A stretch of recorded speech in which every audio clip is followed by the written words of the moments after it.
Hello everyone, welcome to electrical engineering skills and welcome to our official YouTube channel. आज के session के अंदर हम लोग गाइस आपके upcoming examination PGCL diploma training के लिए प्रीवियस ईयर क्वेश्चन पेपर को डिटेल में एनालाइज करने वाले।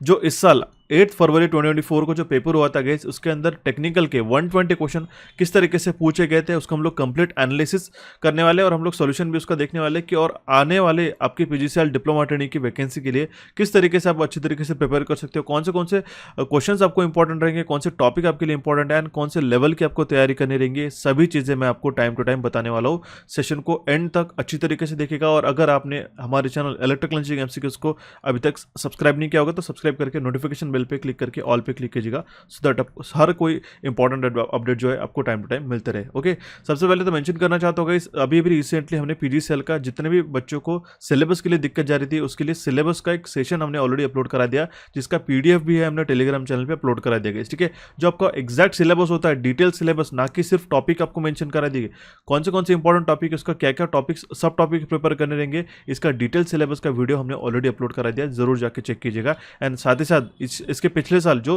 5 मई 2023 को हुआ पेपर एंड जो आपको 5 दिसंबर 2023 को हुआ पेपर, जो है दो पार्ट्स के अंदर हमने 60 क्वेश्चन और 60 क्वेश्चन ऐसे मिलाते हुए हमने दोनों सेशन अपलोड करा दिए। इन सभी सेशन को जाके देखना होगा। एंड मोर ओवर, अगर आप चाहते हो कि सर हमें पीजीसीएल की पूरे प्रीवियस ईयर की पेपर्स की प्लेलिस्ट चाहिए, चाहे 2021 के पेपर क्यों ना हो, 2019 2022 के पेपर क्यों ना हो, सभी हमने पेपर्स का डिटेल सॉल्यूशन प्रोवाइड करके सारे वीडियोस जो है हमने यूट्यूब पे अपलोड करा दिए। तो जरूर जाके देखिएगा इस सभी सेशन को। इसकी जो प्लेलिस्ट की लिंक है आपको डिस्क्रिप्शन बॉक्स में मिल जाएंगे, सभी जाके इन सारे सेशन को देखना होगा अगर आप पीजीसीएल की तैयारी करना चाहते हो तो। और जिस तरीके से हमने मेंशन किया आपको गाइस, पीजीसीएल का पीडीएफ जो है इसको आप प्रिंट करके आपके पास रख सकते हो गाइस, और उसके जो टॉपिक्स आपको मैंने मेंशन करके रखे वो आपको अच्छी तरीके से पढ़ने रहेंगे। इसकी जो पीडीएफ है आपको टेलीग्राम चैनल पे मिल जाएगी। इलेक्ट्रिकल इंजीनियरिंग एमसीक्यूज के टेलीग्राम चैनल को आज ही फॉलो कीजिएगा, जिससे आपको updates important time to time मिलते रहे। अगर सिलेबस की बात करना चाहूंगा और नॉन टेक्निकल की बात करना चाहूंगा गाइस, तो हमारे पास कैपिट्यूड्स का जो हमारा टेलीग्राम चैनल है गाइस, वहां पे आप देख सकते हो हम लोग हर दिन ट्राई करते हैं कि रीजनिंग और क्वांटिटेटिव एप्टीट्यूड के जहां से आपको 50 क्वेश्चन आपको पूछे जाते हैं गाइस नॉन टेक्निकल में, उसमें से आपको क्वांट्स और रीजनिंग है, एनालिटिकल हो चाहे लॉजिकल रीजनिंग हो, आपको इंपॉर्टेंट क्वेश्चन विद सॉल्यूशन हम लोग प्रोवाइड करते हैं। इसलिए आपको हमारा कैपिट्यूड जो नॉन टेक्निकल चैनल है हमारा, और उसका एप्लीकेशन को भी डाउनलोड करना होगा और साथ ही साथ उसके टेलीग्राम चैनल को फॉलो करना होगा अगर इसी तरीके से इंपॉर्टेंट पोस्ट आपको डेली चाहिए तो। ठीक है, मोर ओवर सिलेबस सभी स्टूडेंट्स को पता होना चाहिए कि आपको 120 क्वेश्चन टेक्निकल के पूछे जाते हैं, 50 क्वेश्चन आपको नॉन टेक्निकल के पूछे जाते हैं, जिसके अंदर इंग्लिश भी आता है, क्वांटिटेटिव एप्टीट्यूड आता है, रीजनिंग एबिलिटी भी आता है। ठीक है, ओके, एंड जनरल अवेयरनेस के बेसिक टॉपिक आते हैं। तो ये सभी को मिला के आपके पास 50 क्वेश्चन पूछे जाते हैं नॉन टेक्निकल में, जो कि काफ़ी बड़ा रोल प्ले करते हैं आपके सिलेक्शन के लिए। ठीक है, इसी के लिए मैं मेंशन करना चाहता हूँ गाइस, अगर आपने हमारे टेक्निकल का कंप्लीट थ्योरी कोर्स को, ठीक है, जिसके अंदर थ्योरी कॉन्सेप्ट एंड क्वेश्चंस हमने इंक्लूड करके रखे, वो अगर आपने नहीं ज्वाइन किया तो आज ही हमारे इलेक्ट्रिकल इंजीनियरिंग एमसीक्यूज के एप्लीकेशन पे जाके इसको ज्वाइन कर सकते हो गाइस। काफ़ी इंपॉर्टेंट और टू द पॉइंट कोर्स हमने डेवलप किया है आपकी पीजीसीएल के एग्जामिनेशन के लिए। काफ़ी सारे बच्चों ने इसको अभी एनरोल कर दिया है। अगर आप इसके पीछे छूट गए हो गाइस तो जरूर इसको ज्वाइन करके रखिएगा, तैयारी आपको बूस्टअप करने के लिए काफ़ी मदद मिलेगी। एंड मोर ओवर, अगर आप चाहते हो कि सर इंग्लिश, क्वांटिटेटिव एप्टीट्यूड और एनालिटिकल रीजनिंग की कंप्लीट तैयारी हो, तो तीनों सब्जेक्ट का मिला तो ये हमने हमारे कैपिट्यूड्स के एप्लीकेशन पे इस कोर्स को भी लॉन्च करके रखा है, जो हमारा एप्टीट्यूड कोर्स है। ऐसे इसके के चलते आपके 50 प्लस 120 प्लस 50 क्वेश्चन, ऐसे 170 क्वेश्चन की पूरी तैयारी हम लोग करा रहे हैं आपके आने वाले पीजीसीएल डिप्लोमा ट्रेनिंग के एग्जामिनेशन के लिए। तो जरूर इसको मिस नहीं करना है गाइस, अच्छी तरीके से सेशन को वॉच करना होगा और आपकी तैयारी प्रिपेयर करनी होगी। हम लोग बिना किसी तरीके हमारे सेशन को शुरू करते हैं और देखते हैं गाइस हम लोग कंप्लीट 120 क्वेश्चन का सॉल्यूशन जो आपको 8 फरवरी 2024 को पूछा गया था। अब देखिएगा, सबसे पहला क्वेश्चन क्या है हमारे पास, when the elasticity of a polygonal OHE is greater. ठीक है, ओवरहेड इक्विपमेंट, ठीक है, जो हमारे पूछे गए elasticity of polygonal overhead equipment, ठीक है, ये कहाँ पे रहती है, ठीक है, वो हमारे पास मिड स्पैन पे रहती है। ठीक है, ये आपको ध्यान में रखना होगा। ठीक है, इलास्टिसिटी ऑफ पॉलीगोनल OHE, ठीक है, ओवरहेड इक्विपमेंट से ऑप्शन बी इसका करेक्ट आंसर आ जाता है। ध्यान दीजिएगा, अगर हम लोग बात करते हैं ये OH कहाँ पे यूज़ होता है गाइस, ये होता है हमारे पास ट्रैक्शन सिस्टम में। तो आपको ये बात पता चल जाएगी कि आपको बेसिक ट्रैक्शन के जो क्वेश्चंस रहते हैं गाइस, ठीक है, चाहे आपका वो एक्सेलेरेशन से जुड़े हुए क्वेश्चन क्यों ना हो, चाहे आपके इसके फंडामेंटल वोल्टेज लेवल से जुड़े हुए, या फिर आपके जो इलेक्ट्रिकल सिस्टम्स यूज़ होती है वो भी आपको प्रिपेयर करके जाने होंगे। ठीक है, चाहे आपका पेंटोग्राफ हो या फिर जो ट्रैक्शन सिस्टम में हमारे पास में OH इक्विपमेंट यूज़ होता है, चाहे पेंटोग्राफ वगैरह, ये सारी चीज़ें आपको अच्छी तरीके से उसके बेसिक प्रिपेयर करने रहेंगे। मैं ये नहीं कहूँगा कि आपको ट्रैक्शन पूरा डिटेल में पढ़ना है जिस तरीके से आप RRB के लिए लिए पढ़ते हो, लेकिन फंडामेंटल पढ़ना ज़रूरी है क्योंकि आपके डिप्लोमा के एग्जामिनेशन में या फिर डिप्लोमा की सिलेबस में वो इंक्लूडेड है, इसीलिए आपको वो टॉपिक प्रिपेयर करना रहेगा। ठीक है, सो बढ़ते भी हमारे नेक्स्ट क्वेश्चन की ओर गाइस। क्वेश्चन है हमारे पास में, what is the high voltage Schering bridge use for. अभी एक चीज आपको इंटरेस्टिंगली पूछना चाहता हूँ, शेयरिंग ब्रिज सभी को पता है गाइस ये कैपेसिटेंस मेजरमेंट के लिए यूज होता है, क्लियर है। ऑप्शन में भी वही बताया गया हमारे पास में, it is use for small capacitance high voltage, small capacitance at high low voltage, high capacitance at high voltage and high capacitance at low voltage. ठीक है, अब आपके लिए एक छोटा सा टास्क है, एज अ होमवर्क की तरह एक क्वेश्चन दे रहा हूँ गाइस। जो भी एस्पिरेंट इस क्वेश्चन का करेक्ट आंसर जो है हमें कमेंट बॉक्स में कमेंट करेगा विद एक्सप्लेनेशन, ठीक है, उन सभी एस्पिरेंट्स को 10% एक्स्ट्रा एडिशनल डिस्काउंट प्रोवाइड करा देंगे हम लोग हमारे पीजीसीएल डिप्लोमा कोर्सेज पे, जो भी हमने आपको बताया। ठीक है, तो जरूर उसका करेक्ट आंसर मुझे कमेंट बॉक्स में कमेंट कीजिएगा विद करेक्ट एक्सप्लेनेशन। ठीक है, जिनका भी आंसर करेक्ट रहेगा दे विल गेट, उन स्टूडेंट्स को 10% डिस्काउंट मिलेगा उस ऊपर वाले कोर्सेज पे। ठीक है, तो इसका करेक्ट आंसर हमें कमेंट बॉक्स में कमेंट जरूर कीजिएगा। बढ़ते हुए हमारे नेक्स्ट क्वेश्चन की ओर। क्वेश्चन है हमारे पास में, which bridge method is limited to the measurement of low Q values from 1 to 10। ठीक है, अब देखिए लो क्यू वैल्यूज के मेजरमेंट के लिए कौन सा ब्रिज यूज किया जाता है। ठीक है, तो वह है हमारा मैक्सवेल ब्रिज। मैंने आपको थोड़ी देर पहले बताया था कि आपको डिटेल में ये जानना होगा कि क्या लेवल था। लेवल का मतलब ये होता है कि क्वेश्चन इजी या डिफिकल्ट, ये नहीं कौन से डेप्थ तक क्वेश्चन उन्होंने पूछे थे और कौन से कॉन्सेप्ट्स उन्होंने इस सेशन में या फिर इस क्वेश्चन में पूछे गए थे, ये आपको जानना जरूरी रहता है। अब देखिए गाइस, जो ब्रिज यूज होता है, ठीक है, मैक्सवेल ब्रिज हो गया, ठीक है, या फिर हेज ब्रिज हो गया, एंडरसन ब्रिज हो गया, ये हमारे सेल्फ इंडक्टेंस को मेजर करने के लिए यूज होता है। लेकिन हेज ब्रिज जो होता है, ठीक है, ये जो क्यू फैक्टर है ग्रेटर देन 10 रहता है उसके लिए यूज होता है, एंड जो मैक्सवेल्स ब्रिज रहता है जिसका क्यू फैक्टर लेस देन 10 रहता है उसके लिए यूज होता है। इसलिए इसका करेक्ट आंसर यहाँ पे रहेगा हमारे पास ऑप्शन बी। नहीं तो बहुत सारे बच्चे इसका आंसर करेक्ट डी भी मार्क करके आ सकते हैं, बट लेकिन यहाँ पे क्यू का वैल्यू बताया गया है which is 1 to 10। Option B इसका यहाँ पे करेक्ट आंसर आ जाता है। देखते भी हमारा नेक्स्ट क्वेश्चन है हमारे पास में, what is the line voltage equal to the delta connection. ठीक है, what is the line voltage equal to in a delta connection. ठीक है, ध्यान दीजिएगा डेल्टा कनेक्शन में हमारा लाइन वोल्टेज और फेज वोल्टेज सेम रहता है, it is same to the phase voltage. ठीक है, अगर हम लोग स्टार कनेक्शन की बात करते हैं, ठीक है, तो उस केस में जो है हमारा VL जो है रहता है √3 टाइम्स ऑफ VPH रहता है, और जो हमारा लाइन करंट है वो IPH के बराबर रहता है। इस केस में क्या होता है हमारे पास में VL और VPH सेम रहता है, लेकिन यहाँ पे जो लाइन करंट है वो √3 टाइम्स ऑफ IPH रहता है। ठीक है, ये दोनों चीज़ें आपको डिफरेंस पता होना जरूरी है। ओके, ऑप्शन ए इसका करेक्ट आंसर आ जाता है। बढ़ते हुए हमारे नेक्स्ट क्वेश्चन की ओर। Question is, how to calculate the string efficiency. String efficiency define किया जाता है ratio of voltage across the whole string divide by the product of number of string and multiplied by voltage across the disc unit adjacent to the string. अब देखिए question पिछले साल का जो दिसंबर वाला पेपर था उसमें भी ये सेम टाइप का क्वेश्चन पूछा गया था। इसका correct answer option C, voltage across the string इस कंप्लीट स्ट्रिंग के अक्रॉस का वोल्टेज डिवाइड बाय कितने नंबर ऑफ डिस्क, जैसे हमारे पास 1 2 3 हो गए, ठीक है, 3 डिस्क रहेंगे, और जो वोल्टेज रहेगा नियरेस्ट टू दिस कंडक्टर, ठीक है, इसके अक्रॉस का जो वोल्टेज यहाँ पे आपको मेंशन करना रहता है, ये होता है हमारा स्ट्रिंग एफिशिएंसी। स्ट्रिंग एफिशिएंसी को अगर हमें इंप्रूव करना होगा तो हम लोग लॉन्गर क्रॉस आर्म यूज कर सकते हैं, उसका जो है ग्रेडिंग रिंग या फिर स्टैटिक शील्डिंग कर सकते हैं, या फिर कैपेसिटिव ग्रेडिंग के माध्यम से जो हमारा स्ट्रिंग एफिशिएंसी हम लोग इंप्रूव कर सकते हैं। क्लियर है।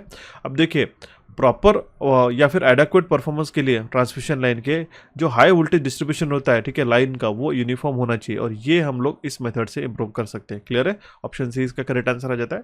देखते हुए हमारा next question is, in a differential method of bus bar protection what is the sum of currents under the normal load condition. ठीक है, तो नॉर्मल लोड कंडीशन में जो सम ऑफ करंट रहते हैं वो 0 रहते हैं differential method of bus bar protection में। और हाँ, ये जनरली क्या होता है, ये डिफरेंशियल प्रोटेक्शन जो है फेस टू फेस फॉल्ट हो गया या फिर फेस टू अर्थ फॉल्ट के लिए यूज होता है। ठीक है, तो ये बात ध्यान में रखनी रहेंगे कि जो differential method of bus bar protection रहता है उस केस में जो सम ऑफ करंट रहता है अंडर द नॉर्मल कंडीशन वो रहेगा हमारे पास 0। ऑप्शन डी इसका करेक्ट आंसर आ जाता है। Next question is, as a thumb rule what is the depth of the pole to be planted in the ground taken as a use for erecting an overhead line. ठीक है, overhead line के अंदर अगर हम लोग इसको establish करना चाहते हैं, इरेक्ट करना चाहते हैं, तो उसका जो डेप्थ ऑफ द पोल रहना चाहिए, ठीक है, जमीन के अंदर कितना पोल रहना चाहिए, और 1/6 ऑफ द पोल लेंथ। ठीक है, अगर मान लो 6 फीट, या फिर अगर हम लोग यहाँ पे बात करते हैं 12 फीट इसका लेंथ है, ठीक है, तो उसका जो है 1/6, ठीक है, 12 × 1/6, ठीक है, 2 फीट तो भी उसका इंटरनली ग्राउंड में होना चाहिए, एक थंब रूल है, इसलिए इसका करेक्ट आंसर आ जाता है हमारे पास ऑप्शन सी। मैंने आपको लास्ट टाइम भी बताया था गाइस, 5 मई और दिसंबर के पेपर में जो थे आपके जो ओवरहेड ट्रांसमिशन लाइन को इरेक्शन से लेके जो आपके उसको सीमेंट से लेके उसके अंदर कौन से मटेरियल यूज होता है, ठीक है, उसका सीमेंट का क्या रेशियो रहता है गाइस, सभी चीजें मेंशन किए गए थे, इंक्लूडिंग उसके अंदर के आपको बेस में कौन सी चीज़ होना चाहिए, उसके टाइप्स क्या क्या होता है, ठीक है, सब टावर्स में आपको किस तरीके से जो इंसुलेटर्स का इस्तेमाल होता है, कौन से टाइप ऑफ टावर्स उसके लिए यूज़ होता है, ठीक है, स्ट्रिंग एफिशिएंसी क्या होता है, ठीक है, ग्रेडिंग किसके लिए यूज़ होता है, ठीक है, गार्ड रिंग किसके लिए यूज़ होता है, वो सभी चीज़ें आपको पूछी जा रही है, ठीक है। तो इसलिए आपको जो है ट्रांसमिशन से जुड़े हुए जो भी क्वेश्चंस होते हैं वो आपको अच्छी तरीके से प्रिपेयर करने रहेंगे, ठीक है। अगर आप पीजीसीएल की तैयारी करना चाहते हो गाइस तो पावर सिस्टम इस टॉपिक को काफ़ी डिटेल में जो है आपको पढ़ना रहेगा। क्लियर है? ऑप्शन सी इसका यहाँ पे करेक्ट आंसर आ जाता है। बढ़ते हुए हमारा नेक्स्ट क्वेश्चन की ओर। Question is what is a actuating current signal in a close loop control signal, ठीक है, sorry close loop control system में एक्चुएटिंग एरर सिग्नल कौन सा रहता है, वो रहता है हमारा difference between input signal and the feedback signal. मैंने आपको बताया था कंट्रोल सिस्टम में जो हमारे पास फीडबैक एलिमेंट रहता है, ठीक है, यहाँ पे हमारा इनपुट रहता है, ठीक है, ओके, और यहाँ पे हमारे पास में आउटपुट रहता है। यहाँ पे जो हमारे पास में समर रहता है, ठीक है, या फिर डिफरेंस जो भी हम लोग क्रिएट करना चाहते हैं, ठीक है। अब यहाँ पे जो गेन रहता है हमारा आउटपुट, ठीक है, किस तरीके से वेरी करे, इसका फीडबैक जो है इस समिंग पॉइंट पे आता है, ठीक है। इसके अकॉर्डिंगली फिर से एरर सिग्नल जो है वो फीड होता है, जो डिफरेंस है इसको गेन को फीड होता है, और ये डिफरेंस रहता है, ये एक्चुएटिंग एरर सिग्नल है। मान लो यहाँ पे टेम्परेचर, अगर मान लो एयर कंडीशनिंग पे अगर मैं टेम्परेचर सेट करके रखा है 23 डिग्री सेंटीग्रेड पे, ठीक है, अगर वो 25 डिग्री सेंटीग्रेड हो रहा है तो ये फीडबैक सिग्नल क्या बताएगा कि इसमें 1 डिग्री का जो है 2 डिग्री का हमें फिर से चेंजेस करना रहेगा, ठीक है। तो फिर से उस तरीके से यहाँ पे गेन को फीड होता है, वो यही होते हैं हमारे पास कंट्रोल सिस्टम, ठीक है, क्लोज लूप कंट्रोल सिस्टम, ठीक है। तो यहाँ पे क्या हो रहा है कि टेम्परेचर डिटेक्टर क्या कर रहा है, टेम्परेचर डिटेक्ट कर रहा है आउटसाइड ऑफ टेम्परेचर कितना है और हमें डिजायर्ड सेट टेम्परेचर कितना होता है, उसी का एरर सिग्नल हमारा फीड होता है। इसी को एक बेसिक जो है क्लोज लूप कंट्रोल सिस्टम कहते हैं, ठीक है। और जो एक्चुएटिंग एरर सिग्नल रहता है क्लोज लूप कंट्रोल सिस्टम में, ये डिफरेंस रहता है between the input signal and the feedback signal. ये होता है हमारे पास में इनपुट सिग्नल और ये होता है हमारे पास फीडबैक सिग्नल। ऑप्शन सी इसका करेक्ट आंसर आता है। कंट्रोल सिस्टम को डिटेल में ना होते हुए लेकिन एटलीस्ट बेसिक्स आपको पढ़ के जाने होंगे, क्योंकि डेफिनेटली क्वेश्चंस आपको वो पूछे जाने वाले। Okay, next question is where is the line terminal of a 3 point DC motor starter connected, ठीक है। तो 3 पॉइंट डीसी मोटर स्टार्टर का जो लाइन टर्मिनल है कहाँ पे कनेक्टेड रहता है, वो पॉजिटिव सप्लाई पे कनेक्टेड रहता है, इसलिए इसका करेक्ट आंसर रहता है हमारे पास में ऑप्शन बी, ठीक है। आपको 3 पॉइंट 4 पॉइंट स्टार्टर के जो वर्किंग होता है वो काफ़ी अच्छी तरीके से पढ़ना रहेंगे गाइस, ठीक है। उसके अंदर कितने कॉइल्स यूज होते हैं, ठीक है, और उसके टर्मिनल्स क्या होते हैं, LAF, ये टर्मिनल्स किसके लिए यूज होते हैं ये आपको पता होना जरूरी रहेगा, ठीक है। And no volt line, no volt coil जो है कहाँ पे कनेक्ट रहती है, शंट में कनेक्टेड रहती है, सीरीज में कनेक्टेड रहती है, वो कहाँ लाइक पैरेलल में रहेगा, सीरीज में रहेगा, किसके वाइंडिंग में कनेक्टेड रहेगी, यही भी आपको फंडामेंटल क्वेश्चन बनेंगे। ऑल टुगेदर जो है गाइस आपके जो टॉपिक है वो काफ़ी डिटेल में नहीं पूछे गए, लेकिन उसका जो है एक सिंपल से टॉपिक के ऊपर आपको बेसिक थ्योरी अच्छी तरीके से आना ज़रूरी है, इसलिए आपको मेंशन करना चाहता हूँ सारे टॉपिक्स और सारे प्रीवियस ईयर क्वेश्चंस को अच्छी तरीके से आप देख लो, काफ़ी सारा इंसाइटफुल डेटा आपको मिल जाएगा, ठीक है। फिलहाल इस क्वेश्चन का करेक्ट आंसर था हमारे पास ऑप्शन बी। बढ़ते हुए हमारे नेक्स्ट क्वेश्चन की और। Question is what is the function of a DC link in triple VF drive system, ठीक है। Triple VF variable voltage variable frequency drive system में जो है, ठीक है, डीसी लिंक का क्या महत्व होता है, ठीक है।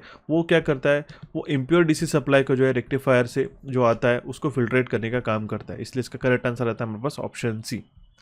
Next question is what are the infrared sensor in an elevator control system used for, ठीक है। एलिवेटर कंट्रोल सिस्टम में इंफ्रारेड सेंसर्स का क्या काम रहता है, वो डिटेक्ट करता है पीपल एंटरिंग और leaving the elevator. Option A इसका करेक्ट आंसर आ जाता है, ठीक है। ये होता है इंफ्रारेड सेंसर, ओके, और काफ़ी क्रिटिकल रोल प्ले करता है गाइस, ठीक है, तो सेफ्टी को इंश्योर करने के लिए और जो स्मूथ ऑपरेशन रहता है पैसेंजर का, उसके लिए ये इंफ्रारेड सेंसर काफ़ी इस्तेमाल होते हैं एलिवेटर कंट्रोल सिस्टम में, ओके।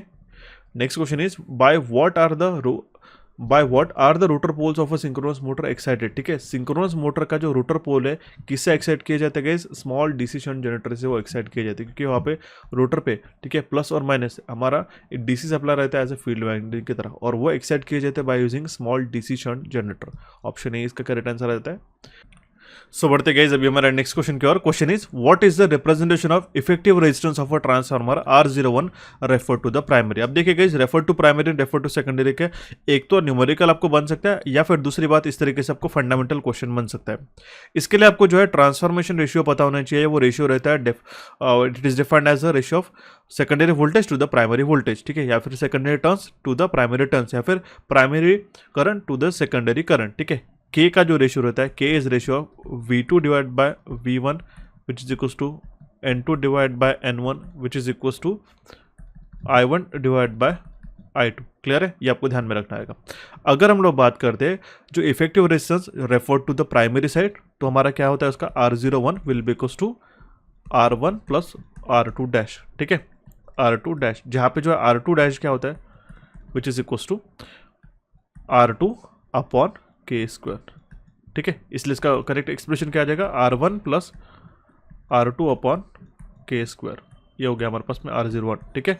ये refer to the primary side हो गया, ठीक है। इसी के तरीके से अगर हमारे पास refer to the secondary side होता है तो उस केस में हम लोग क्या करेंगे, उस केस में हम लोग उसको मल्टीप्लाई करना रहेगा, ठीक है।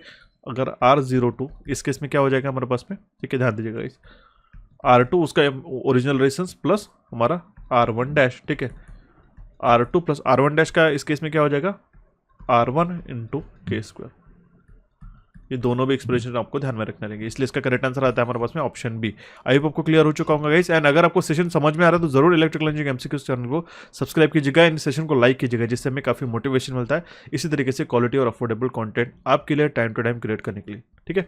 अब देखिए क्वेश्चन में क्या पूछा गया हमारे पास में, अगर हमारे पास 4 पोल की डीसी मोटर है जिसमें 774 कंडक्टर है और 2 पाथ्स है पैरेलल में, ठीक है, 24 मिलीवेबर का पर पोल फ्लक्स से जब उसका आर्मेचर करंट 50 एम्पियर्स होता है तो हमें टॉर्क न्यूटन मीटर्स में कितना जनरेट होगा ये हमें पूछा गया है, ठीक है। अब देखिए गाइस आपको पता होना चाहिए जो स्पीड रहती है या फिर जो हमारा टॉर्क रहता है, ठीक है, जो डेवलप होता है मोटर के द्वारा, इसका एक्सप्रेशन क्या रहता है P अपॉन ओमेगा, ठीक है, या फिर पावर क्या रहता है टॉर्क इंटू ओमेगा, सिंपल है, ठीक है। जो पावर डेवलप होता है P which is equal to what E into I A, right. E के लिए हमारे पास एक्सप्रेशन क्या होता है, ठीक है, 5PZN अपॉन 60A इंटू ए, ये हो गया हमारे पास में टोटल पावर का एक्सप्रेशन, ठीक है। अगर हम लोग बात करना चाहते हैं टॉर्क अगर हमें निकालना है तो P अपॉन ओमेगा, ओमेगा का जो है एंगुलर स्पीड का जो वैल्यू क्या रहता है guys, N into 2π divide by 60, ठीक है। इन सभी एक्सप्रेशन को हमें इस टॉर्क के फॉर्मूला में सब्स्टिट्यूट करना पड़ेगा, जहाँ पे हमारा टॉर्क का वैल्यू कितना आ जाएगा 5PZN अपॉन 60A, ठीक है, इंटू, ठीक है, P मतलब ये इंटू आई भी करना पड़ेगा यहाँ पे हमें, इंटू आई डिवाइडेड बाय हमारे पास में क्या रहेगा N इंटू 2π डिवाइड बाय 60। इस एक्सप्रेशन को रिड्यूस करने के बाद जो हमारे पास टॉर्क का फाइनल एक्सप्रेशन आता है गाइस वो आएगा 5 इंटू ZP, ठीक है, into I A divide by 2πA। यहाँ पे एक चीज़ आपको पता होनी चाहिए कि जो नंबर ऑफ पैरेलल पाथ जो है वो है 2 गाइस, ठीक है। इसी का मतलब क्या है, ए का वैल्यू हमारे पास 2 है, क्लियर है, ओके। तो इस फॉर्मूला में हम लोग सारे वैल्यू सब्स्टिट्यूट कर लेते हैं गाइस। देखिए यहाँ पे फाई का वैल्यू कितना है हमारे पास में 24 मिलीवेबर है, ठीक है, तो 24 इंटू मिलीवेबर है, इसलिए -10⁻³ से मल्टीप्लाई करना पड़ेगा इंटू जेड मतलब होते टोटल नंबर ऑफ कंडक्टर, ठीक है, 774 इंटू आई का वैल्यू कितना है हमारे पास में 50 एम्पियर्स ऑलरेडी गिवन है, राइट, 50। और यहाँ पे हमारे पास में नंबर ऑफ पोल्स, ठीक है, 5ZPIA पोल का जो वैल्यू है हमारे पास में बताया गया है 4 पोल विच इज़ 4, यहाँ पे लिखना पड़ेगा, ठीक है, divide by 2 into pi into A, number of parallel paths कितना है हमारे पास में 2, ठीक है। तो इस कंप्लीट इक्वेशन को सॉल्व करने के बाद जो हमारा टॉर्क निकल के आता है 295.79 न्यूटन मीटर निकल के आता है, ठीक है, ये होता है T, which is correct answer क्या हो जाएगा हमारे पास में ऑप्शन डी। अब यहाँ पे क्या चाहिए गाइस, मैं आपको एक चीज़ मेंशन करना चाहता हूँ, अगर आपको ये फॉर्मूला पता है, ठीक है, क्लियर है, ये फॉर्मूला आपको पता है, ओके, तो ध्यान दीजिएगा गाइस, अगर आपको फॉर्मूला भी पता है, ठीक है, and even if you know how to calculate this, और आपको किस तरीके से सॉल्व किया जाता है ये भी अगर आपको पता होगा, तो ही मैं आपको मेंशन करना चाहूँगा। आप इस पॉइंट पे एक बार सोचिएगा, अगर कंप्लीट पेपर हो चुका, आपके पास कोई भी सॉल्व करने के लिए क्वेश्चन नहीं है, तभी इसको सॉल्व करना है, क्योंकि इस केस में क्या होता है, सबसे पहले तो एक चीज़ मैं मेंशन करना चाहता हूँ, सबसे पहले तो आपको ऑप्शन देख लेना है, क्योंकि आप देखिएगा 295.97, ठीक है, 295.97, या फिर अगर हम बात करते हैं, ठीक है, इसका जो अप्रोक्सीमेट आंसर आना चाहिए 297.5 या फिर इसके रेंज में आना चाहिए, बट अभी देखिए 292, 290, 297, 295, ठीक है, इन दो ऑप्शन में, या फिर हम लोग इसको भी कहेंगे तो काफ़ी क्लोज सिमिलरिटी या फिर रिलेशन है, ठीक है, इसलिए मैं मेंशन करना चाहता हूँ। इस केस में क्या होता है, बहुत बार स्टूडेंट्स का जो है 3 से 4 मिनट जो है, ठीक है, एक जो है बेसिक क्वेश्चन न्यूमेरिकल को सॉल्व करने के लिए चले जाता है, even if they solve it, even if आपने करेक्ट आंसर निकाल भी लिया तो एट व्हाट केस आपने 4 से 5 मिनट सिर्फ कैलकुलेशन को करवाने के लिए यूज़ कर दिया। अगर आप कैलकुलेशन स्पीड में काफ़ी ईजी हो, ठीक है, आपने क्विकली इस कैलकुलेशन को कर सकते हो, तभी जाके इस क्वेश्चन को सॉल्व करने रहते। ये एक छोटी सी आपको टिप में मेंशन करना चाहता हूँ। जितने भी बच्चे हैं, मैंने बहुत बार देख लिया, इन न्यूमेरिकल को सॉल्व करने के लिए इतना ईगो पे ले लेते कि इसको सॉल्व करने के लिए 5 से 6 मिनट किस तरीके से आपके सिर्फ और सिर्फ इस कैलकुलेशन को चला जाता है, ये आपको पता नहीं चलता, इसलिए आपको अच्छी तरीके से इसको माइंड में ध्यान में रखना रहेगा। ठीक है, इस क्वेश्चन का करेक्ट आंसर था ऑप्शन डी। जो भी न्यूमेरिकल आते हैं अगर आपको ईजी है पता है, ठीक है, तो आप इसको ज़रूर सॉल्व कीजिएगा। मैं रिकमेंडेशन नहीं करूंगा कि आप इसको न्यूमेरिकल्स को सॉल्व नहीं कर सकते, लेकिन कौन से न्यूमेरिकल होते हैं जहाँ पे कैलकुलेशन के लेवल बढ़ जाती है, तो उस केस में आपको बाकी पेपर के अकॉर्डिंगली आपको कॉल लेना रहता है। ठीक है, चलिए बढ़ते हुए हमारे नेक्स्ट क्वेश्चन की ओर। Question is which are the given time current characteristics relay operates after a predetermined value when the current exceed the pickup value. ठीक है, तो डेफिनेट ओवर करंट रिले में जब एक पिकअप वैल्यू के ऊपर हमारा करंट एक्सीड हो जाता है तो उस केस में वो रिले ऑपरेट होता है। ठीक है, ऑप्शन बी इसका करेक्ट आंसर आता है। ठीक है, यहाँ पे वही क्वेश्चन पूछा गया था, which of the given time current characteristics relay operates after a predetermined time when the current exceed the pickup value. Option B will be the correct answer in this case. So guys बढ़ते भी हमारे next question की ओर, which is again very important question. Question is what is the minimum length of installing a ceiling fan from the floor level. ठीक है, अब देखिए floor level से ये हो गया हमारे पास में जमीन। ठीक है, यहाँ से आपका सीलिंग फैन है, राइट, और ये हो गया आपका सीलिंग, राइट। ओके, तो यहाँ से मिनिमम लेंथ कितना होना चाहिए, या फिर क्या एक स्टैंडर्ड रेंज होनी चाहिए उस लेंथ की, minimum length of installing a ceiling fan. ठीक है, इसके ब्लेड से और यहाँ से मिनिमम लेंथ का डिस्टेंस आपको पूछा गया है, जो कि होने वाला है हमारे पास 2.75 मीटर। ठीक है, ये आपका मिनिमम डिस्टेंस मेंटेन करना रखता है। ऑप्शन बी इसका करेक्ट आंसर आ जाता है। अब देखिए ये तो एक स्टैंडर्ड बेसिक सा क्वेश्चन हो गया। इसके साथ आपको मैं मेंशन करना चाहता हूँ, जो आपकी सीलिंग से लेकर आपके फैन ब्लेड्स तक के जो आपका हाइट होना चाहिए वो होना चाहिए मिनिमम आपका 8 to 10 इंच। ठीक है, ये आपका क्लियर हो चुका है यहाँ पे। ओके, अगर इसके आजू बाजू में कोई लाइट्स है, ठीक है, तो इसके साथ इसका जो डिस्टेंस होना चाहिए वो अराउंड 39 इंचेस का होना चाहिए। एंड सीलिंग फैन ब्लेड्स और वॉल के बीच में मिनिमम आपका, अगर देखिए यहाँ पे दीवार भी है, ठीक है, तो भी आपका मिनिमम 18 इंचेस का आपका डिस्टेंस होना चाहिए। ये आपका एक स्टैंडर्ड उसका ये होता है, ठीक है, डिस्टेंस होता है जो आपको फॉलो करना रहता है। ठीक है, सारे आई रूल्स एंड जो आपके सीए नॉर्म्स वगैरह होते हैं ये आपको अच्छी तरीके से पढ़ के जाने रहते हैं, क्योंकि 1 से 2 क्वेश्चन आपको यहाँ से पूछे जाते हैं। ओके, बढ़ते हुए हमारे नेक्स्ट क्वेश्चन की ओर। Question is as per the maximum power transfer theorem, MPPT जिसको हम लोग कहते हैं, when will be a load resistance abstract a maximum power from the power source। ठीक है, देखिए लोड रेजिस्टेंस जो है मैक्सिमम पावर कब एब्जॉर्ब करेगा पावर सोर्स से, जब उसका लोड रेजिस्टेंस जो है इंटरनल रेजिस्टेंस जो रहता है सोर्स का उसके जैसा हो जाएगा, उसके जितना हो जाएगा, उस केस में हमारा maximum power transfer case applicable होता है। एंड उस केस में जो है पावर सोर्स से लोड रेजिस्टेंस जो है वो मैक्सिमम लोड को एब्जॉर्ब करता है। ठीक है, ये बात आपको समझ आनी। ठीक है, when load resistance equals to source resistance, इस केस में हमारे पास मैक्सिमम पावर ट्रांसफर होता है from source to load. Okay, option B इसका करेक्ट आंसर आ जाता है। Next question is what happens when the load on the synchronous motor is increase. ठीक है, जब भी लोड सिंक्रोनस मोटर पे इंक्रीज हो जाता है उस केस में क्या होता है, हमें पूछा गया। तो जो रोटर है फॉल बैक करता है in a phase by a greater load angle. Option D इसका करेक्ट आंसर रहता है। ठीक है, अगर देखिए आउट ऑफ सिंक्रोनिज्म जाने के लिए अगर हमने बहुत ही ज्यादा लोड डाल दिया, ठीक है, तो बट ऑब्वियसली आपका जो सिंक्रोनस मोटर जो सिंक्रोनस स्पीड पर रन हो रहा है, ठीक है, वो आउट ऑफ सिंक्रोनिज्म चली जाती है। ठीक है, तो जो लोड एंगल रहता है जिसको हम लोग टॉर्क एंगल कहते हैं, अगर हमारा लोड ज्यादा बढ़ जाता है तो रोटर फॉल बैक करता है in a phase by a greater load angle, इसलिए इसका करेक्ट आंसर रहता है हमारे पास ऑप्शन डी। चलिए देखते हैं हमारा next question. Question is what is the armature ohmic drop voltage equation for a DC motor. ठीक है, डीसी मोटर में जो आर्मेचर वोल्टेज ड्रॉप रहता है, ठीक है, आर्मेचर ओमिक ड्रॉप रहता है, उसका इक्वेशन क्या रहेगा, सिंपल है। आर्मेचर ड्रॉप कहाँ होता है, आर्मेचर में, उसमें से करंट फ्लो कौन सा आता है, आई ए, और जो हमारे पास इंटरनल रेजिस्टेंस रहता है आर ए। ठीक है, जो आपका यहाँ पे आर्मेचर रहता है, ठीक है, इसका इंटरनल रेजिस्टेंस रहता है आर ए, और इसमें से जो करंट फ्लो होता है वो होता है हमारा उसमें आई ए।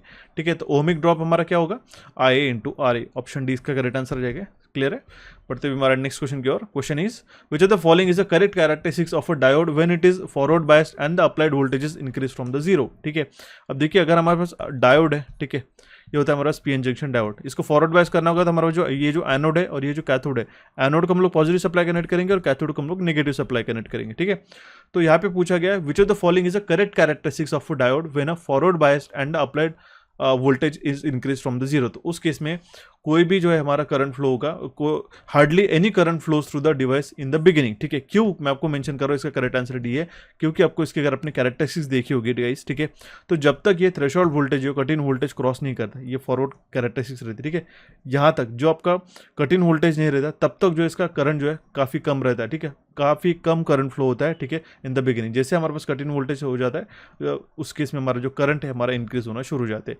यही चीज़ होती है गाइस, आपको जो है क्वेश्चन कॉन्सेप्ट आपका काफ़ी फंडामेंटल। अब मुझे बताइएगा क्या ये पी एन जंक्शन डायोड का कॉन्सेप्ट पता नहीं कि सभी को, ये सभी को पता है, लेकिन आपको क्वेश्चन पूछने का तरीका चेंज हो जाता है, ठीक है।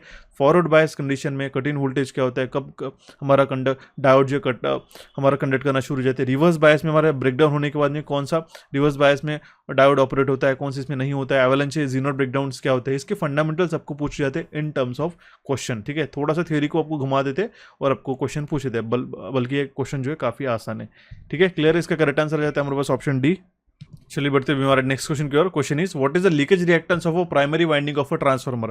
ट्रांसफार्मर से जुड़े हुए आप मिनिमम 5 to 6 क्वेश्चन एक्सपेक्ट कर ही सकते हो सिर्फ और सिर्फ ट्रांसफार्मर से। बाकी मशीन्स के टॉपिक से तो आपको अलग अलग क्वेश्चन पूछे जाएंगे। तो लीकेज रिएक्टेंस जो रहता है I1 × X1, ठीक है, ये इसका लीकेज रिएक्टेंस रहेगा प्राइमरी वाइंडिंग ऑफ ट्रांसफार्मर का, इसलिए इसका करेक्ट आंसर रहता है हमारे पास ऑप्शन बी। जो इक्विवेलेंट सर्किट है इस ट्रांसफार्मर का, उसको अच्छी तरीके से पढ़ के जाएगा, बहुत सारे क्वेश्चन वहां से बनते हैं, ठीक है। वर्किंग कंपोनेंट क्या होता है, ठीक है, हमारा मैग्नेटाइजिंग कंपोनेंट कौन सा होता है, ठीक है, नो लोड कंपोनेंट क्या होता है, ये सभी चीजें आपको अच्छी तरीके से पता होना जरूरी होता है, ठीक है। इसलिए इसका करेक्ट आंसर रहता है हमारा उसमें ऑप्शन बी। देखते हुए हमारा next question. Question is what will happen in case of a secondary of a current transformer is left open, ठीक है। सीटी का जो है सेकेंडरी अगर हमने खुला छोड़ दिया, ओपन करके रखा, ठीक है, आपने देखा होगा बहुत बार क्वेश्चन पूछा था for which of the instrument transformer CT should never be open circuited, या फिर करंट ट्रांसफार्मर की सीटी जो है, करंट ट्रांसफार्मर का जो सेकेंडरी है, it should not be left open, क्योंकि जो करंट रहेगा सेकेंडरी का वो हमारा जीरो हो जाएगा। अगर देखिएगा इस केस में ये अगर हमारा करंट जो है सेकेंडरी का वो जीरो हो जाता है इस केस में ओपन होने के कारण, तो हाई वोल्टेज जो है इंड्यूस्ड होगा हमारे सेकेंडरी में, ठीक है। और हमारे पास कोई भी सेकेंडरी करंट ना होने के कारण जो हमारा मैग्नेटिक फ्लक्स जो रहेगा, ठीक है, वो काफ़ी ज़्यादा हाई होके हमारा जो है हाई वोल्टेज एस्टेब्लिश करेगा, और जिसके कारण जो है हमारे सेकेंडरी टर्मिनल्स को वो डैमेज भी कर सकता है, ठीक है। इसलिए आपको मेंशन किया जाता है क्वेश्चन की CT the secondary of a CT should never be open circuited, इसलिए इसका करेक्ट आंसर रहता है हमारा option B. Next question is what is the load current for which the speed should be zero in a armature speed control method called, ठीक है। What is the load current for which the speed would be zero in the armature speed control method called, ठीक है। अब देखिए यहाँ पे पूछा गया लोड करंट क्या होगा जहाँ पे हमारा स्पीड जीरो हो जाएगा आर्मेचर स्पीड कंट्रोल मेथड में, ठीक है, उसको हम लिखते हैं stalling current. Armature control method में डीसी मोटर स्पीड कंट्रोल में ये जो स्टॉलिंग करंट रहता है, ये ऐसा करंट रहता है जहाँ पे लोड करंट, एक ऐसा लोड करंट जहाँ पे मोटर का जो स्पीड है हमारा जीरो हो जाएगा, उसी को हम लोग कहते हैं स्टॉलिंग करंट, इसलिए इसका करेक्ट आंसर जाता है option A. Again very very important question, note करके रखिएगा आपकी डायरी में गाइस। जो चीज़ें मैं आपको इंपॉर्टेंट बताता हूँ वो काफ़ी इंपॉर्टेंट रहती है, ठीक है, जरूर मेंशन करके रखिएगा। Next question is what reflects and concentrate sunlight on to the receiver in concentrating solar thermal power technology, ठीक है। तो इसका करेक्ट आंसर हमारे पास मिरर, ठीक है। सोलर थर्मल पावर टेक्नोलॉजी के आपने देखा होगा सोलर कलेक्टर्स होता है, ठीक है, आपने देखा होगा एक जगह बॉयलर पे कॉन्सेंट्रेट करते सारे रेस, ठीक है, तो ये होता है मिरर का काम। ऑप्शन है इसका करेक्ट आंसर रहता है। आई गेस ये सिमिलर सा क्वेश्चन 5th में या फिर जो दिसंबर का जो पेपर हुआ था 2023 का, जो अभी हमने रिसेंटली डिस्कस किया, वहां पे भी क्वेश्चन पूछा गया था, ठीक है। ऑप्शन ए इसका करेक्ट आंसर है। देखते हैं हमारा next question. Question is what is a metre constant of a single phase induction type energy meter. अब देखिए इस टॉपिक के ऊपर एक न्यूमेरिकल पूछा जाता है, एक न्यूमेरिकल मीटर कांस्टेंट का कैलकुलेट करने का, या फिर जो है एनर्जी बेस्ड आपको कितने रिवॉल्यूशन होगा या फिर मीटर कांस्टेंट कैलकुलेट करो, ये आपको डेफिनेटली पूछा जाता है, या फिर कितना किलोवाट एनर्जी कंज्यूम हुआ, ये भी क्वेश्चन पूछा जाता है। ध्यान दीजिएगा इस मीटर कांस्टेंट का रेशियो क्या, फुल फॉर्म क्या होता है, ठीक है, number of revolution divide by energy consume, ठीक है, सिंपल है, number of revolution divide by kilowatt hour, ये होता है किलोवाट आवर मतलब एनर्जी कंज्यूम की गई। ऑप्शन डी इसका करेक्ट आंसर आ जाता है। बढ़ते हुए हमारे नेक्स्ट क्वेश्चन की ओर। Question is what is the correct formula to measure the reactive power in a circuit. जिस तरीके से एक्टिव पावर को VI cos phi इस फॉर्मूले से हम लोग कैलकुलेट करते हैं, उसी तरीके से रिएक्टिव पावर को कैलकुलेट करने के लिए VI sin phi से हम लोग कैलकुलेट करते हैं। सिंपल है, ऑप्शन सी इसका करेक्ट आंसर आता है। अब मुझे बताइएगा अपैरेंट पावर को कैलकुलेट करने के लिए कौन सा फॉर्मूला यूज किया जाता है, कमेंट बॉक्स में कमेंट करना होगा, ठीक है। एंड अगर आपको सेशन पसंद आ रहा है तो सेशन को जरूर लाइक कीजिएगा, काफ़ी हमें मोटिवेशन मिलता है। इसी तरीके से क्वालिटी और अफोर्डेबल कंटेंट को आपको लिए क्रिएट करने के लिए हमें मोटिवेशन चाहिए रहता है, इसीलिए आपको सेशन को लाइक करके ज़्यादा से ज़्यादा सब्सक्राइब करना होगा, ठीक है। और नेक्स्ट सेशन के लिए अगर आपको PGCL के और भी कोई पेपर्स रिमेनिंग हो गया आपके पास इसके पहले के साल के भी, तो वो भी आप मुझे पूछ सकते हो, वो अगर हमने नहीं डिस्कस किएंगे तो वो भी हम लोग डिस्कस कर लेंगे, ठीक है। Question is what is the condition for a maximum torque in a relation to the slip in a 3-phase induction motor. मैं अभी आपको बताया था मशीन के अंदर काफी इंपॉर्टेंट टॉपिक आता है, single phase 3-phase induction machine, single phase 3-phase transformer, synchronous machine जिसके अंदर मोटर अल्टरनेटर एंड हमारे पास में फ्रैक्शनल किलोवाट मोटर, ये आपको टॉपिक प्रिपेयर करना काफी जरूरी है। उसी में से जो है इंडक्शन मोटर का जो है स्लिप के रिगार्डिंग मैक्सिमम टॉर्क की कंडीशन क्या होती है, S = R2/N x2, ठीक है, इस कंडीशन में, या फिर R2 जब हमारा स्लिप टाइम्स ऑफ sx2 हो जाता है, उस केस में जो है हमारा मैक्सिमम टॉर्क अचीव हो जाता है। ऑप्शन बी इसका करेक्ट आंसर आ जाता है। Next question is what is an effect of a demagnetising component of a armature reaction in a DC generator. Question पूछा गया what is the effect of, ठीक है, डीमैग्नेटाइजिंग कंपोनेंट जो रहता है आर्मेचर रिएक्शन का, ठीक है, डीसी जनरेटर पे, उसका इफेक्ट क्या होता है, ठीक है, उसके क्या परिणाम है, ठीक है। तो ये जो है मेन फील्ड प्लग, मेन जो पोल फ्लक्स रहता है उसको वीकन करता है, ठीक है, उसको वो कमजोर कर देता है। तो ऑप्शन बी इसका करेक्ट आंसर रहता है, ठीक है। आई होप आपने आर्मेचर रिएक्शन काफी अच्छी तरीके से पढ़ी होगी। जब भी जो आर्मेचर रहता है डीसी मशीन का, वो कैरी करता है करंट को, तो उसके अंदर जो डिस्ट्रीब्यूटेड आर्मेचर वाइंडिंग में एक उसका खुद का मैग्नेटोमोटिव फोर्स वो क्रिएट हो जाता है, उसको हम लोग कहते हैं आर्मेचर रिएक्शन। और वो क्या करता है, जिसको उसने प्रोड्यूस किया उसी को वो वीकन करता है, ठीक है। It weakens the main pole flux, ठीक है, मेन फील्ड फ्लक्स इसको हम लोग कहते हैं। तो ऑप्शन बी इसका यहाँ पे करेक्ट आंसर आता है। Next question is which of the following factors involved in estimation and costing refers to the unexpected expenditure due to the increase in cost rate of a material loss due to the floods etc. ठीक है, इनमें से कौन से factor जो है estimation and costing में उसको रेफर किया जाता है अनएक्सपेक्टेड एक्सपेंडिचर, हमें ना पता होने वाले खर्चे। जब हम लोग कहते हैं ना कि हमें नहीं पता था लेकिन हमारा खर्चा हो गया, ठीक है, कभी कभार कॉस्ट बढ़ जाती है मटेरियल की, कभी कभी लॉस होता है ड्यू टू फ्लड्स एक्सेट्रा, तो वो होते हैं कंटेंजेंसीज, ठीक है। कंटेंजेंसीज के लिए गाइस मिनिमम जो है हमारे पास 5 से 10% जो है जितना हमारे पास अलोकेटेड है बजट, वो निकाल के रखाया जाता है कोई भी, अगर हम लोग एस्टिमेशन एंड कॉस्टिंग करते हैं कोई भी प्रोजेक्ट की, तो ठीक है। तो ये अनसर्टेनिटी जिसको रहते कहते हैं वो उसके अंदर कवर होती है, उसी का इंग्लिश वर्ड है कंटेंजेंसीज। ऑप्शन सी इसका करेक्ट आंसर रहता है। इसके अंदर ये 5 से 10% कॉस्ट निकाली जाती है सो दैट अनएक्सपेक्टेड एक्सपेंडिचर को उसके अंदर बियर किया जा सके। Next question is what does a type number of a control system indicates, ठीक है। टाइप नंबर हमें जो बताता है number of poles at the origin, very very important, ठीक है। ऑप्शन ए इसका करेक्ट आंसर रहता है। कंट्रोल सिस्टम का आपको बेसिक थ्योरी प्रिपेयर करके जाना होगा, मैंने बहुत बार आपको बता चुका होगा इस। Next question is how can a inductance of a transmission line can be calculated, ठीक है। इंडक्टेंस जो है ट्रांसमिशन लाइन का किस तरीके से कैलकुलेट किया जा सकता है, by using a formula flux linkage by current. Option C इसका करेक्ट आंसर आता है। सिंपल सा क्वेश्चन है गाइस, इंडक्टेंस जो है ट्रांसमिशन लाइन का वो कैलकुलेट किया जा सकता है by the ratio of flux linkage to the current. Option C इसका करेक्ट आंसर आ जाता है।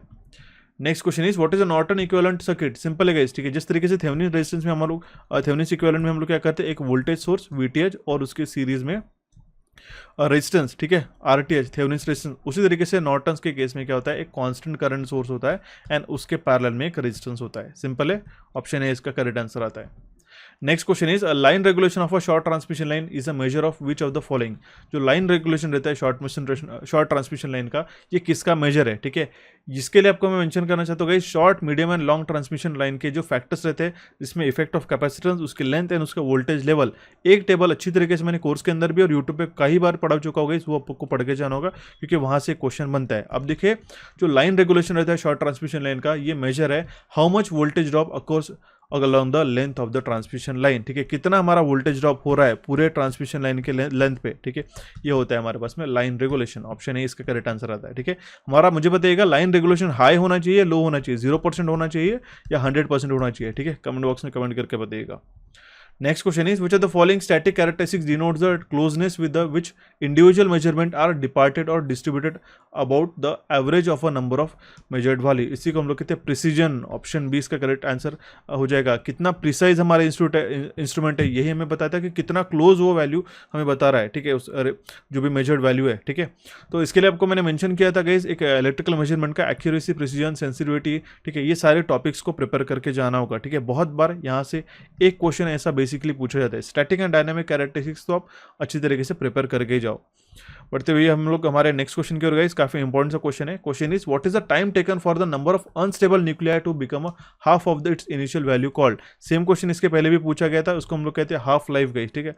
इसका आई गेस दिसंबर का जो पेपर हुआ था उसके अंदर सेम क्वेश्चन पूछा गया था, इसलिए मैं आपको कहना चाहूंगा डिप्लोमा ट्रेनिंग के आने वाले पेपर्स के लिए अगर आपको तैयारी करना चाहते हो तो 2021 से लेकर अभी तक के सारे पेपर्स को रिवाइज करके जाइएगा। काफी इंपॉर्टेंट क्वेश्चन वहां से भी आपको पूछे जा सकते हैं। Next question is if f of s is the Laplace transform of f of d then how will f of s will be written in the partial fraction method, ठीक है। तो partial fraction method में f of s will be equals to क्या हो जाएगा, n of s divided by d of s। Simple है, option C इसका correct answer आता है। लैपलास ट्रांसफॉर्म के और लैपलास इनवर्स ट्रांसफॉर्मर के लैपलास इनवर्स ट्रांसफॉर्म के, ठीक है, दोनों फॉर्मूलेस और ट्रांसमिशन उसके जो ट्रांसपोजिशन होते हैं वो आपको पढ़ के जाना होगा, ठीक है। दैट मीन्स लैपलास ट्रांसफॉर्म अगर हमने पूछा है व्हाट इज s या फिर 1/t, तो आपको इनवर्स और उसका जो है लैपलास ट्रांसफॉर्म निकालते आना चाहिए, साइन के फंक्शंस हो गए, कॉस के फंक्शन हो गए, क्योंकि यहाँ से एक बेसिक सा क्वेश्चन पूछा जाता है इस डिप्लोमा लेवल पे, ठीक है। तो जरूर करके जाइएगा, काफी फंडामेंटल आपको देखने को मिलेगा वो क्वेश्चन।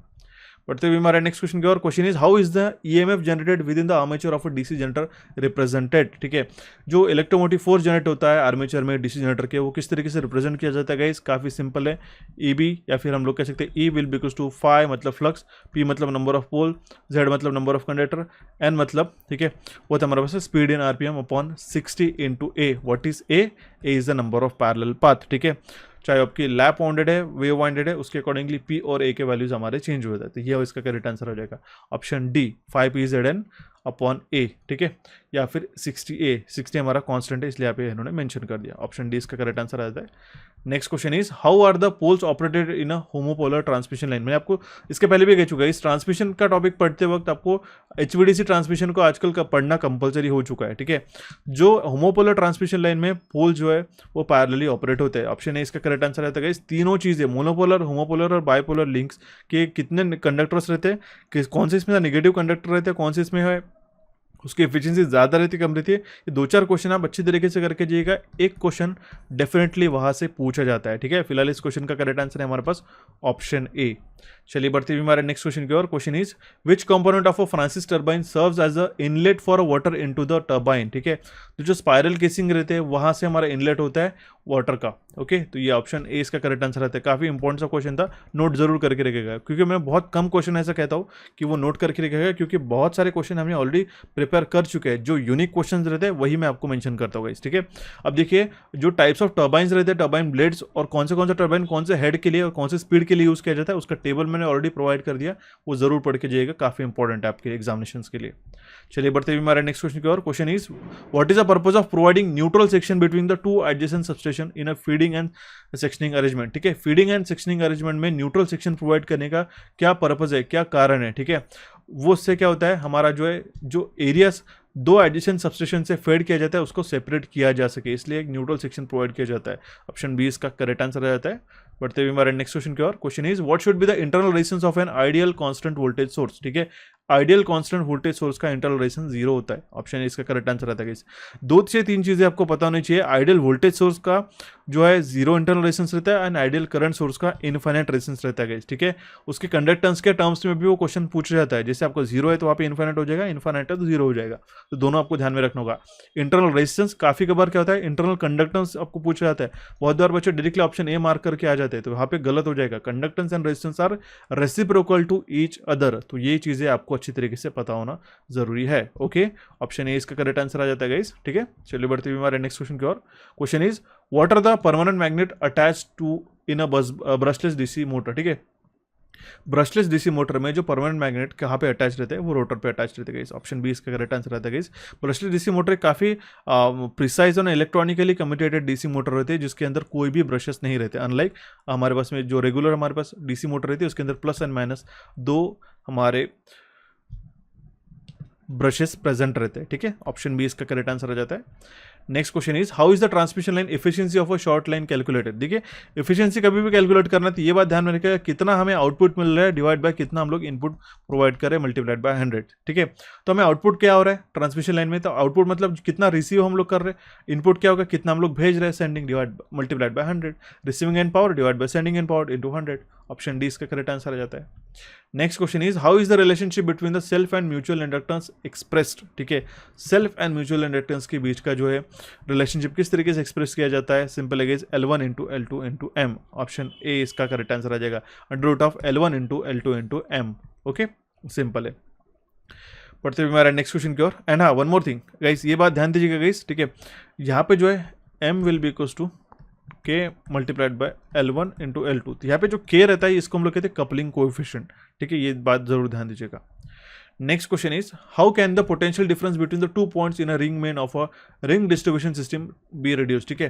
किस तरीके से पोटेंशियल डिफरेंस 2 पॉइंट में एक ring main ring distribution system में रिड्यूस किया जा सकता है, वो हम लोग रिड्यूस कर सकते हैं by reducing the cross section of the feeder ring. ठीक है, जो फीडर रिंग का क्रॉस सेक्शन है उसको हम लोग कम करके 2 पॉइंट के बीच में रिंग मेन सिस्टम में पोटेंशियल डिफरेंस को रिड्यूस किया जा सकता है रिंग डिस्ट्रीब्यूशन सिस्टम में। ओके, ऑप्शन डी इसका करेक्ट आंसर आ जाता है गाइस। ठीक है, टाइप ऑफ डिस्ट्रीब्यूशन सिस्टम काफी इंपॉर्टेंट है गाइस, अच्छी तरीके से पढ़ के जरूर जाना होगा। ओके, सो बढ़ते हुए हमारे नेक्स्ट क्वेश्चन की ओर। Question is which of the following is the most accurate method of measuring a low resistance. देखिए, लो रेजिस्टेंस को मेजर करने के लिए हम लोग केल्विन्स डबल ब्रिज का इस्तेमाल करते हैं। ऑप्शन डी इसका करेक्ट आंसर रहता है। इलेक्ट्रिकल मेजरमेंट में आपको जो ब्रिजेस रहते हैं, चाहे वो एंडरसन कैलिफोर्स ब्रिज हो गया या फिर आपका मैक्सवेल ब्रिज हो गया, ठीक है, केल्विन्स डबल ब्रिज हो गया, व्हीटस्टोन ब्रिज हो गया, सभी ब्रिजेज हैं उसके इंपॉर्टेंट जो फैक्टर्स रहते हैं एंड साथ ही साथ कौन से मेजरमेंट यूनिट्स रहते हैं, आपको अच्छी तरीके से पढ़ के जाना होगा। बहुत बार क्या होता है, मेजर कौन सी वैल्यू मेजर करने की कौन सा ब्रिज यूज किया जाता है, यही से आपको बेसिक सा क्वेश्चन पूछा जाता है। क्लियर है, ऑप्शन डी इसका यहाँ पे करेक्ट आंसर आ जाता है गाइस।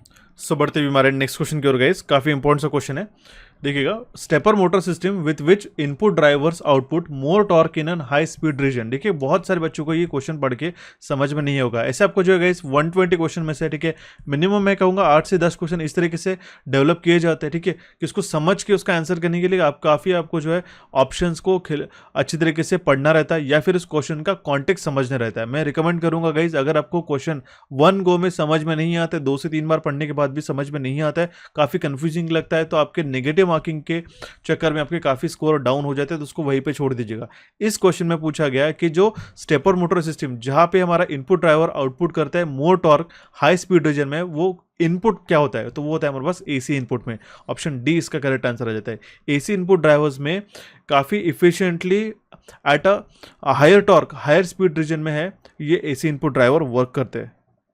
ओके, ऑप्शन डी इसका करेक्ट आंसर आ जाता है। थोड़ा सा टेक्निकल क्वेश्चन हो जाता है।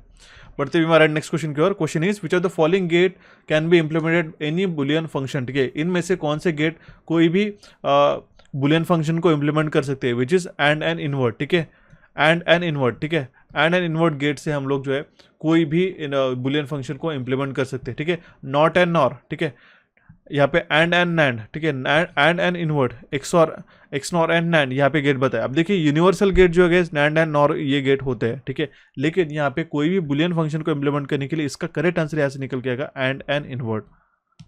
ये क्वेश्चन काफी इंपॉर्टेंट एंड यूनिक था। ऑप्शन सी इसका करेक्ट आंसर आ जाता है। Next question is in the matrix form of mesh analysis what is the order of the resistance matrix same as. ठीक है, तो matrix form of mesh analysis में जो ऑर्डर पूछा गया है resistance matrix, it is the same as the number of loops in the circuit. ठीक है, अब देखिएगा बहुत बार बेसिक इलेक्ट्रिकल पे या फिर एसी फंडामेंटल्स के ऊपर जो है आप मैट्रिक्स के अकॉर्डिंगली जो करंट इक्वेशन इंप्लीमेंट करते थे, 3 साइमल्टेनियस इक्वेशन के साथ आप I1 I2 I3 का वैल्यूज निकालते थे। तो उस केस में हमें पूछा गया मेश एनालिसिस के मैट्रिक्स फॉर्म में ऑर्डर क्या रहता है रेजिस्टेंस का मैट्रिक्स में, वो सेम रहता है as of the number of loops in the circuit. Option A इसका करेक्ट आंसर आ जाता है। Next question is what is the chain reaction in a nuclear power plant based on. ठीक है, जो चेन रिएक्शन होती है न्यूक्लियर पावर प्लांट में वो किसके बेसिस पे रहती है, it is based on the nuclear fission. Option B इसका करेक्ट आंसर आता है। कौन सा फ्यूल यूज होता है गाइस, कमेंट बॉक्स में कमेंट कीजिएगा। Next question is which earth electrodes are recommended for industrial loads above 30 HP। 30 HP के ऊपर के जो इंडस्ट्रियल लोड्स रहते हैं उस केस में कौन से अर्थ इलेक्ट्रोड यूज किए जाते हैं, तो कॉपर प्लेट यूज की जाती है। ऑप्शन बी इसका करेक्ट आंसर आ जाता है। टाइप्स ऑफ अर्थिंग जो आपको अच्छी तरीके से पढ़ के जाना होगा।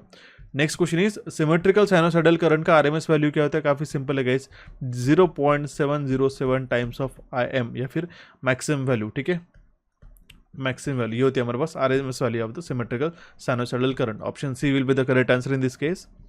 Next question is when does the corona effect occur. ठीक है, कोरोना इफेक्ट कब होता है, ठीक है, जब हमारा कंडक्टर हाई वोल्टेज कैरी करता है और उसकी सराउंडिंग आयंस को वो आयनाइज करता है, सराउंडिंग एयर को आयनाइज करता है। ठीक है, तो उस केस में कोरोना इफेक्ट ऑफर होता है। ठीक है, कोरोना इफेक्ट हमें देखने को मिलता है। तो ऑप्शन सी इसका करेक्ट आंसर आता है। एक कोरोना इफेक्ट पे कंप्लीट हमने सेशन यूट्यूब पे ऑलरेडी प्रोवाइड कर दिया गया।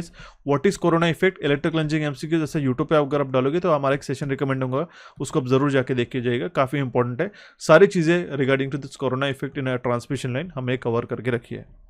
नेक्स्ट क्वेश्चन है हमारे पास में, in XY plotter an XY plotter is classified as a what type of electrical measuring instrument. देखिए, XY प्लॉटर जो है एज अ रिकॉर्डिंग डिवाइस करके हम लोग उसको कैटेगराइज कर सकते हैं। तो ऑप्शन डी इसका करेक्ट आंसर आता है। जिस तरीके से हमारा वोल्ट मीटर हो गया, एमीटर हो गया, ये हमारे इंडिकेटिंग टाइप ऑफ इंस्ट्रूमेंट्स है। एनर्जी मीटर इंटीग्रेटिंग टाइप्स है। ठीक है, उसी तरीके से XY प्लॉटर जो है रिकॉर्डिंग डिवाइस के कैटेगराइज किया जाता है। ऑप्शन डी इसका करेक्ट आंसर आ जाता है। Next question is the position encoder provides an output corresponding to the which of the following. तो पोजीशन एनकोडर जो है आउटपुट हमें प्रोवाइड करेगा as per its rotation of the shaft. Option A इसका correct answer आ जाएगा। ठीक है, अभी इलेक्ट्रॉनिक्स में काफी इंपॉर्टेंट ये पोजीशन एनकोडर्स हो रहे हैं गाइस। ठीक है, क्योंकि आपका पोजीशन सेंस करने के लिए, ठीक है, LED source and photo detector के माध्यम से जो है, ठीक है, जैसे कि प्रिंटर्स वगैरह हो गए, एग्जैक्ट पोजीशन पता करने के लिए, कोऑर्डिनेट्स पता करने के लिए, ठीक है, लाइन टू लाइन ये पोजीशन एनकोडर्स का इस्तेमाल किया जाता है और ये आउटपुट प्रोवाइड करता है as per the rotation of its shaft. Option A इसका करेक्ट आंसर आता है।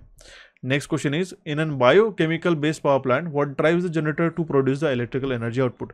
बायोकेमिकल बेस्ड पावर प्लांट में हमें जनरेटर को क्या फीड करते हैं सो दैट वो इलेक्ट्रिकल एनर्जी आउटपुट प्रोड्यूस करता है। ठीक है, तो टरबाइन। ठीक है, या फिर हमें पूछा गया व्हाट ड्राइव्स, ठीक है, कौन ड्राइव करता है जनरेटर को। ठीक है, तो जनरेटर को ड्राइव करने वाला टरबाइन ही रहता है। ठीक है, ऑप्शन ए इसका करेक्ट आंसर है। अब देखिए टरबाइन को रोटेट करना हमारे पास होता है कि किस तरीके से हम लोग टरबाइन को रोटेट करते हैं। अल्टीमेटली व्हाट हमें क्या कहना है कि टरबाइन को रोटेट करते हैं। ठीक है, इस रोटेट करने के लिए जो है हम लोग कौन सा इनपुट लेते हैं। जैसे हम लोग बॉयलर से स्टीम प्रोड्यूस कर सकते हैं, जैसे हाइड्रो पावर प्लांट में हम लोग वाटर के इनर्शिया को यूज़ करते हैं, वाटर के मास को यूज़ करते हैं, फिर वाटर के वॉल्यूम को यूज़ कर सकते हैं, वाटर के प्रेशर को यूज़ कर सकते हैं, उस तरीके स्टीम एनर्जी का इस्तेमाल कर सकते हैं। ठीक है, अगर आप इसको रोटेट करते हो that means what we are doing, हम लोग टर्बाइन को रोटेट कर रहे हैं to rotate in turn the generator, जिससे हमारे पास इलेक्ट्रिसिटी प्रोड्यूस होती है। ठीक है, इसलिए इसका कॉन्टेक्स्ट समझिएगा क्वेश्चन का, क्या ये पूछा जा चुका है। ठीक है, ऑप्शन ए इसका करेक्ट आंसर आता है। हालांकि काफ़ी सारे क्वेश्चन फंडामेंटली पूछे गए, सिर्फ आपको बेसिक थियरी अच्छी तरीके से प्रिपेयर करके रखनी होगी।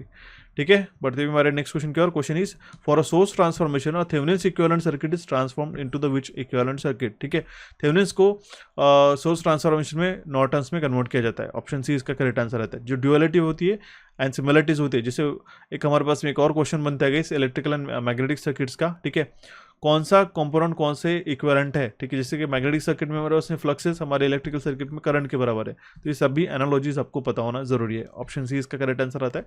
देखिए मैं आपको सेशन को रिव्यू करने के लिए, ऐसा नहीं कि इसी क्वेश्चन को हम लोग काफी डिटेल में पढ़ते हैं, नए क्वेश्चन को तो हम लोग डिटेल में पढ़ते हैं, लेकिन आपको जो है प्रीवियस ईयर क्वेश्चन पेपर को एनालाइज करने का एक ही मतलब रहता है कि किस तरीके से क्वेश्चन पूछे गए थे, कौन से टॉपिक को आपको प्रिपेयर करना रहता है।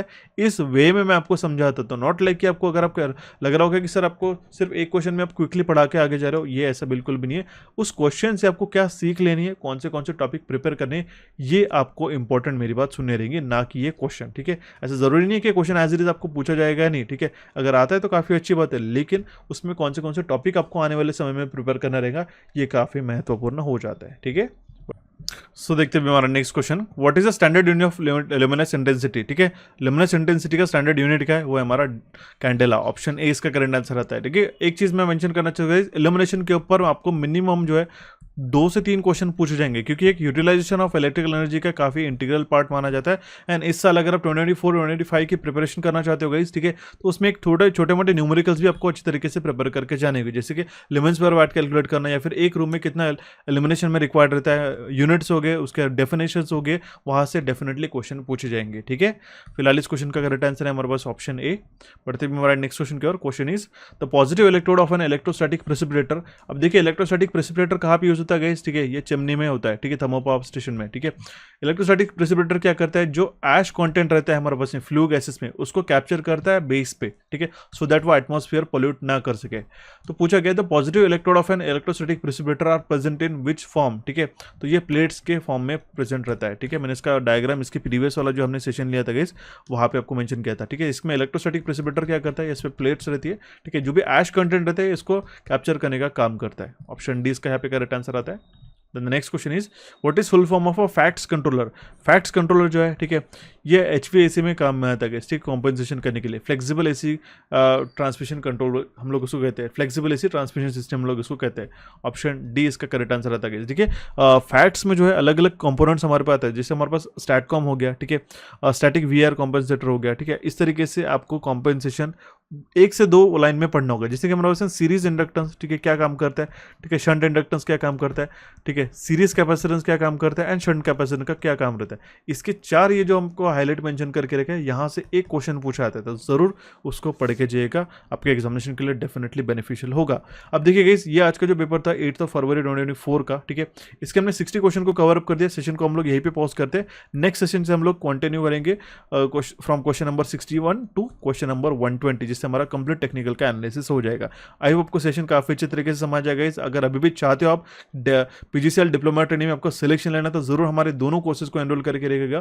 पीजीसीएल डिप्लोमा ट्रेनिंग का complete electrical theory, concept and questions का कोर्स है हमारे पास, इलेक्ट्रिकल इंजीनियरिंग एमसीक्यूज के एप्लीकेशन पे अवेलेबल। एंड आपके जो 3 सब्जेक्ट्स इंग्लिश, क्वांटिटेटिव एप्टीट्यूड, जहां से आपको मैक्सिमम क्वेश्चन बनते गए, इस क्वांटिटेटिव एप्टीट्यूड की लेवल भी थोड़ी अप रहती है, एंड आपका जो है logical reasoning, that means analytical reasoning, ये आपके तीनों सब्जेक्ट्स एक ही कोर्स में मिलेंगे। ये आपको कैपिट्यूड्स के एप्लीकेशन पे अवेलेबल है, ठीक है। नेक्स्ट सेशन में हम लोग और भी डिटेल फंडामेंटल्स को डिस्कस करेंगे, प्रीवियसली क्वेश्चन पूछे गए, जो भी हमारे पास क्वेश्चन नंबर 61 है से लेके 120 तक। अगर आपको और भी कोई रिक्वायरमेंट आती तो मुझे कमेंट बॉक्स में कमेंट कर सकते हो। एंड रिगार्डिंग द कोर्स, ठीक है, अगर आपको कोई भी क्वेरी आती है तो इस नंबर पे आप व्हाट्सएप करके भी हमसे पूछ सकते हो, ठीक है। आई होप आपको सेशन काफी अच्छे तरीके से समझ आया होगा। हमारे चैनल कैपिट्यूड्स और इलेक्ट्रिकल इंजीनियरिंग एमसीक्यूज को यहाँ पे आप क्लिक करके सब्सक्राइब कर सकते हो। टेलीग्राम चैनल से जुड़े रहेगा, सो दैट इंपॉर्टेंट अपडेट आपको टाइम टू टाइम मिलते रहे। एंड रिसेंट सेशन को देखने के लिए यहाँ पे आप इसको क्लिक करके देख सकते हो, जहाँ से आपको प्रीवियसली पीजीसीएल के पेपर्स देखने को मिलेंगे। सो गाइस, मिलते भी हमारे नेक्स्ट सेशन में। Thank you for watching this session and have a nice day.